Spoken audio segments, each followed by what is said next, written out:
Salut youtuberi, probabil mă cunoașteți de pe TikTok, acolo unde am 100 și ceva de mii de abonați. Eu sunt Coresi și în clipurile mele prezentate pe TikTok fac un conținut, mă chinui să fac un conținut educativ pentru cei ce apreciază acest lucru. Acum o să vă prezint casa mea de lemn. Această casă este o casă pe structură de lemn, construită în mare parte de mine și cu Nea Mihai, constructorul cu care am început acest proiect. Am achiziționat lemnul de la un gater din apropiere, tăiat în luna ianuarie, a fost ținut și uscat acolo un gater o perioadă până în luna mai. Eu în luna mai l-am adus acasă, l-am pus pe poziții pentru că am făcut temelia între timp și l-am așezat la șipcă, cum se zice, și am început l-am lăsat să se usuce, am început. După care l-am contactat pe Nea Mihai și am început construcția casei.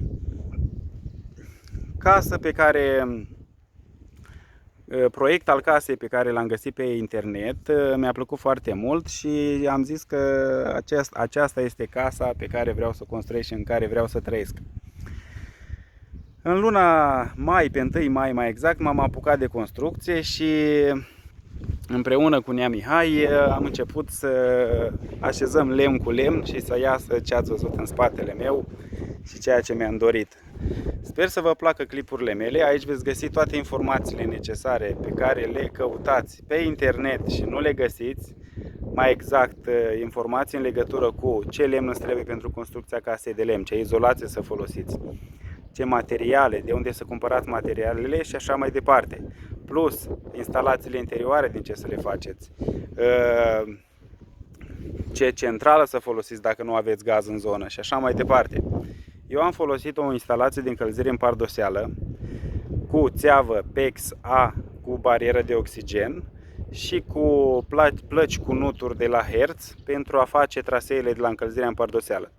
Bineînțeles, am făcut și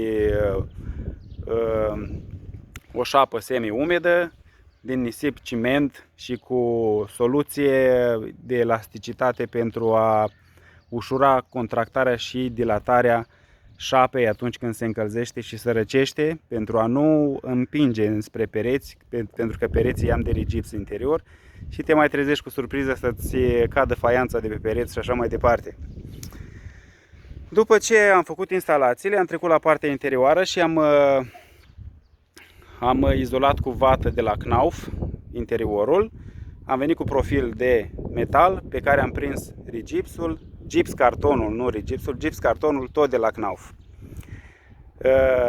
Am văruit, am lăsat niște grinzi la vedere pentru că așa este o casă de lemn frumoasă și haideți să vă arăt și grinzile interioare, cele care fac toată frumusețea casei și astea mi-au plăcut mie cel mai mult să le las la vedere.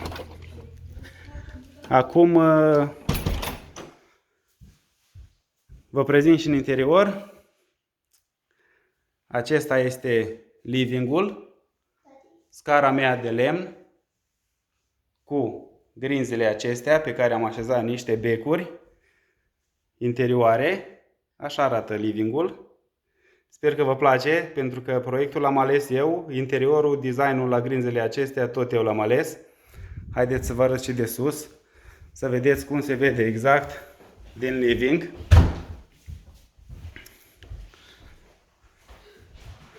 Și partea aceasta. Așa se vede de sus, când sunt la etaj. Haideți să mă dau mai așa. Deci, de la etaj, așa se observă livingul când privești de la etaj. Să întorc camera ca să... Ia uitați. Livingul este open space, are 7 metri înălțime de sus până jos.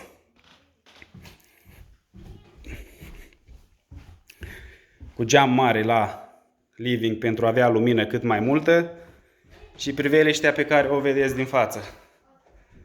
Cu gazonul și așa mai departe.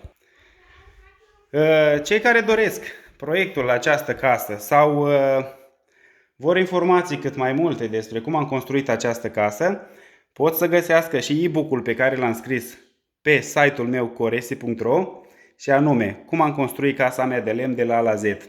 Acolo găsiți un e-book cu toate informațiile necesare și tot ceea ce vă interesează și tot ceea ce ține de o casă de lemn, toate informațiile pe care le doriți. Mai strâng și de pe jos că au căzut unele lucruri.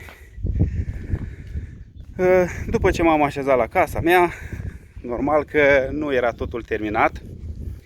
Nu aveam nici gardul acesta, nu aveam nici poarta de la poarta principală și de la copertina aia trasă peste mașini. Nu aveam nici acest gazon, nici acea terasă din față și ușor, ușor le-am făcut. O să fac alte clipuri și despre aceste lucruri.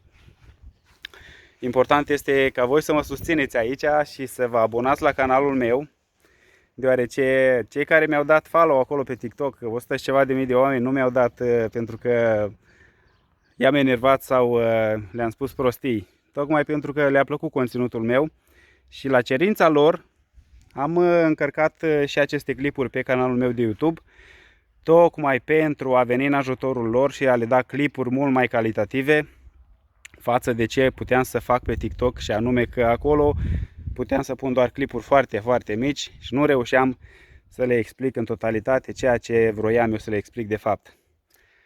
Mă bucur că am început acest proiect cu YouTube și sper să vă placă și să-mi dați abonare acolo și comentarii și tot ce vă interesează, plus că mă puteți găsi pe Instagram, tot Coresi mă numesc și pe Instagram, așa că vă aștept. Sper că v-a plăcut acest vlog, vă doresc succes și comentați!